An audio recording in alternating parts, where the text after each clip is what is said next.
A sweet story here. A Kansas Highway Patrol trooper saved a husky found on the side of a busy Manhattan road.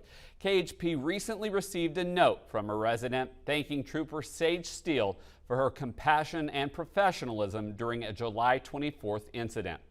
On that day, a witness saw a husky in distress on Tuttle Creek Boulevard and said the dog had 2 broken legs with protruding bones.